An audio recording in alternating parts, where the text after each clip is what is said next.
yun. So, ito siya. Yan. So, diba? So, hindi mo na kailangan itapon kasi mapakaganda ng damit. So, inayos ko lang siya ng konti, nilagyan ng design. So, hindi na siya halata. So, ayan siya. Yan. O, diba? So, dito nilagyan ko siya dito sa maliit na to. So, magandang klase kasi ito na wall siya. So, ayan. Ayan na siya mga guys. May mga design siya. Yun yung mga butas nung after nilaban. So, ito yung sa naka-head niya. Ang ganda, no? Ayan, no? So, yan. At the back, wala naman siya masyadong problema. So, yan. So, pwede na po siyang gamitin. Tada! Guys, good morning. So, meron tayong damit dito na pang ano siya, hindi na pang winter kahit mga summer, pwede din ito basta as long as yung ayaw mo na medyo malamigan ka. Maganda to kasi magandang brand siya, magandang klase. Ang problema guys, nung nilabhan, nagkaroon siya ng mga hole dyan. Ayan. So, pa yung iba, tsaka yun doon. So, naisip ko kung anong pwede kong gawin. So, yan.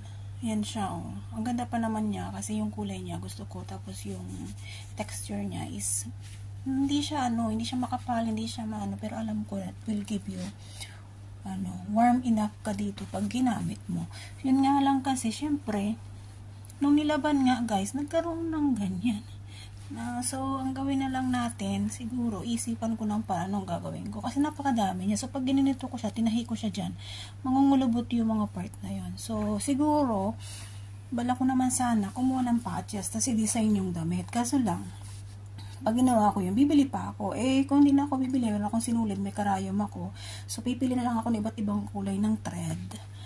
Tapos, gawa na lang na siya ng maliit na flowers or any other things na pwede natin i-design sa kanya. So, meron siya din dito. So, yun. Tingnan natin kung ano pwede natin gawin. Yan siya. So, para hindi siya mukhang pangit naman tingnan. So, gagawa natin ng design. So, yun. Let's go and do it. So, una kong napili guys, yellow. Ilagay ko siya dito. So, natin kung anong gagawin natin dyan. Okay? Yan. Iniisip ko guys kung gagawin ko siyang star. So kung star siya, so kailangan ko siyang lagyan nandiyan, tapos doon tsaka doon. Kasi 5 yun, diba? So kailangan ko siyang guhitan doon. Para pwede natin gawin ganon. So try natin star sa kanya kasi yellow naman yung trend na gagamitin natin.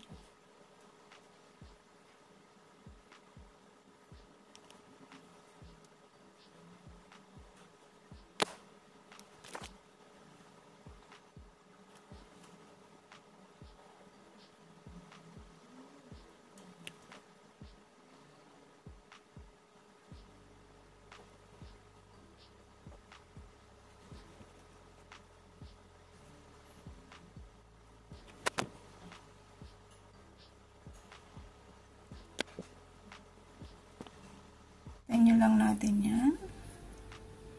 Sectional lang natin siya. Yan. So, bala yan na siya guys. So, kukontinue ko lang ito hanggang matakpan natin yung butas niya. So, tingnan mo, kung tutuusin, kung titignan mo sa loob, malinis siya. So, hindi siya masyadong magiging obvious. Diba? So, kukontinue ko lang yan hanggang ma-close natin yan. So, ayan guys, medyo malapit na siya. Pag ginagawa nyo to guys, yung ganitong pattern, make sure hindi mo masyado hinihigit yung trend niya para hindi mahihila yung mga paligid niya. So, yun, malapit na siya masara. Almost done. So, ayan na siya guys. Ito yung una. Natapos na natin. Nakikita mo siya, maganda siya. Tapos dito, yung ilalim niya, hindi naman siya masyadong halata. But then, hindi to pag sinuot mo siya, parang design lang siya.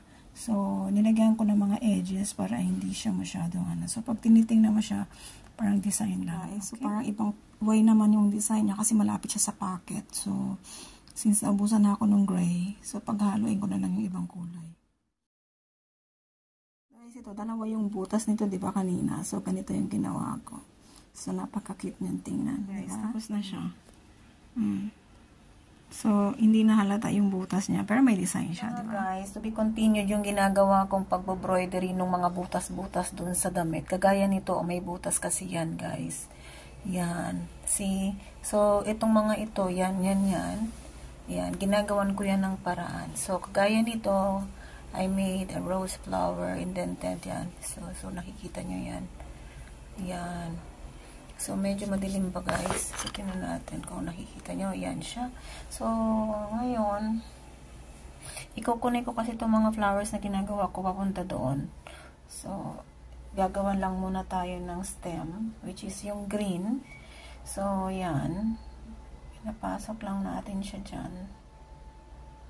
Para makuha natin yung takbo, yung line ng paggawa ng proper.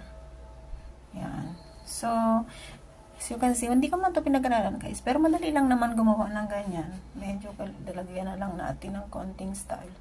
So, lalagyan ko pa siya dito kasi medyo gagawin ko siyang stem. So, I just use a very simple pattern, no, para makuha ko yung manipis na line. Okay. Ayan siya. So, embroidered ko na yan dyan. And after that, hindi naman kailangan masyadong malaki. So, ayan siya. So, ngayon, gusto ko siyang gawa ng konting leaves in that line. Ayan. So, pagka natapos siya, cute na siyang tingnan. So, yung butas, natakpan na siya. So, ganyan lang yung pattern yan, guys. So, ibabalik ko lang siya ulit doon. Ayan. I think for some people they call it embroidery, but I've learned this technique when I was in high school. So what I need to do only is to create a pattern. So pwede mo rin siyang guys na isulat or i-drawing, but then ako kasi hindi ko na dinodrawing kasi I want to make sure lang na matakpan lang talaga yung mga hole. Kasi after na nalaban nung damit, nagkaroon siya ng mga butas. So, ayan na siya. You can see, so cute na. And then, i-align ko lang ito kasi gusto ko siyang i-connect doon sa butas na nandirito. So, may butas pa dyan. So, ilalign ko lang siya by making a little bit of pattern para makarating siya doon. Yung ibang part, nagawan ko na guys. Kasi, medyo lang, nahirapan lang ako kasi nga, yung iba malalaki talaga, after na nalaban siya.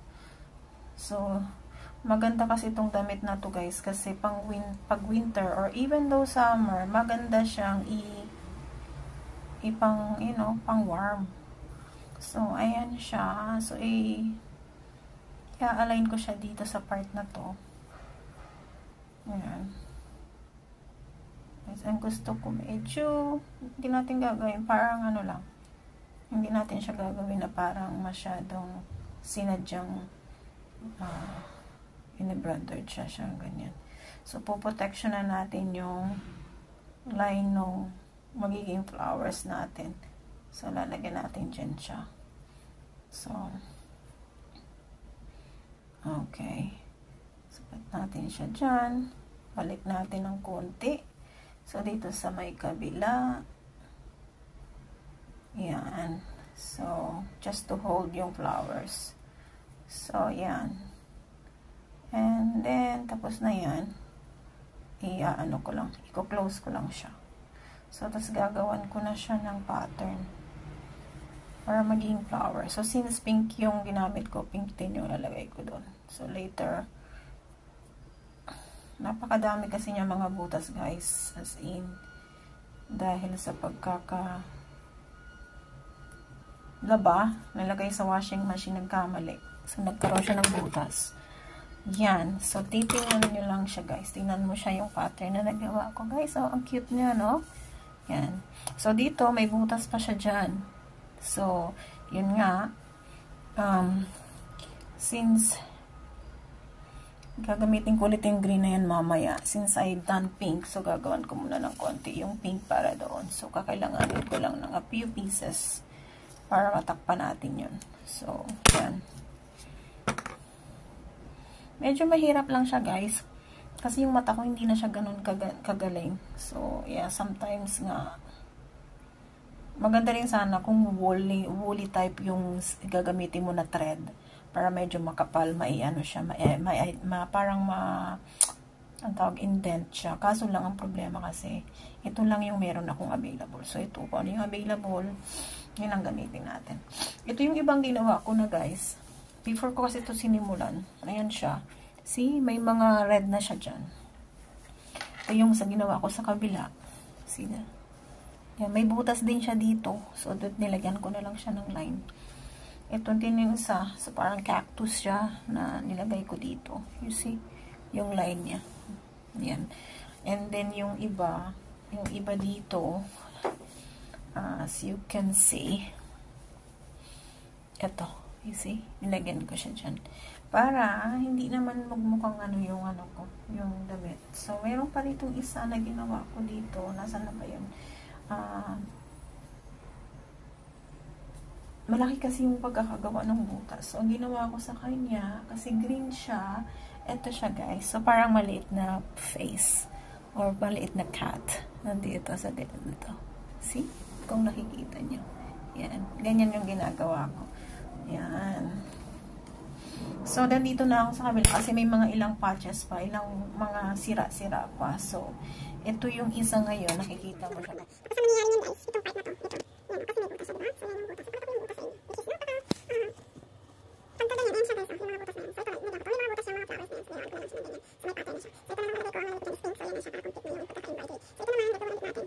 Another kind of there. So, meron akong makita dito na iba, which is, yung isa naman ito, I'm thinking na gagawa ko isa pang design. Dito sa kabila, since kahit walang butas siya. Tapos, parang a piece of something for animals. So, whatever na pwede ilagay. So, ito yung isa na ginawa ko. See? Yung iba naman, nandito sa likod. Yan, nakikita niyo siya. So, iba-iba siya. Yun. So, paano ko ba ginagawa? Very simple. Ito yung ating pink na thread na may ano. So, ang gagawin ko lang dyan. Papasok ko lang siya dyan. And then, i-create ko yung run ng, para ma-save siya. Yan. Papasok ko lang siya dito para I want to make sure na hindi siya matatanggal. So, pasok ko sa ilalim. There you go. Tapos, yung pattern na ginagawa ko mga guys is very simple lang. Yan siya. So, pinapasok ko lang. In one stir lang siya. Pinapaikot ko lang siya dyan. Yan. So, ang gagawin lang natin guys, iikutin lang natin siya. Pero kailangan, yung green na nilagay natin, madaanan niya siya. Kailangan natatouch niya yan. Kasi yan yung parang, diba yung mga flowers yung indent na. Dapat, huwag mo siyang kalimutan. Na ipasok. Nilagay tayo siya doon sa dapat. So, ayan siya. Ikutin mo lang siya ng paikutin hanggang maproteksyonan mo yung butas para hindi siya lalaki. Tapos, saka mo siya isasara sa paano man na shape. Okay? So, kailangan natin i-ano muna yan. I-make sure na ma-close natin yung butas na yan. Proteksyonan muna natin siya ng trend, paikot. Para hindi siya lalaki. So, at the same time, nakakaroon ka ng parang pattern na kung saan mo ilalagay yung mga yan. So, yan. So, medyo, ang gusto ko dito, medyo pataas yung klase ng flower niya. Yan. Ikutin mo lang siya guys. Ulit-ulit lang na pattern na in a way lang na isang design lang siya. Yan. So, ikutin lang natin. Make sure lang din na malinis yung pagkakagawa mo. Yan. That's it. As you can see guys, kung malaki yung butas niya. Ayan. So, pag hindi mo yan lalaki siya. Napakaliit lang kung titignan mo siya guys. Pero dahil dun sa nangyari sa kanya, nung nilaban siya, naging na siya. Nagkaroon siya ng mga butas-butas, which is mali hindi dapat ganun. So, after nito, i-close ko na yan. That's it. And you can see, it's a beautiful kind ng embroidery. Napaka-simple lang. Hindi mo kailangan itapon yung binili mo na walang masira lang siya. So, gawa natin ang paraan. Yep, that's it. So, kailangan ko lang make sure na matibay na siya at nakakapit na talaga yung bawat gilid niya. Yan. That's it. Yun na naman make this pattern work. Until, yan siya. Kita mo yung shape niya guys. Yan siya. So, tatapusin ko yan naman mamaya. So, ito na siya guys. So, dapat nakikita niyo na maayos. Yan siya. Yung flower na yan. So, yes, i-close ko na siya. Tapos na yan. So, makikita niyo talaga kung ano itsura later on. So, yan siya guys. Nakikita ko sa inyo. Yan siya. Diba? Ganyan lang siya kasimple. This guys, meron pa na siya sa sound kasi may gumagawa sa baba. So, tapos na siya. So, ito na lang yung gagawin ko. Tapos yung dito. So, ito kasi, sa tingin ko may tatlong maliliit na butas yan. So, gagawin natin yung paraan. May different color naman ang gagawin natin. But then I will embroider a green line over there just to look like a little bit of a flower. And then meron tayong siya dito maliit isa pa din. And itong kulay na ito guys, may gagawin ako dyan. Tatakpan ko rin siya kasi ayoko rin siya na. So, yun. Susunod na lang ulit. Tapusin natin ito.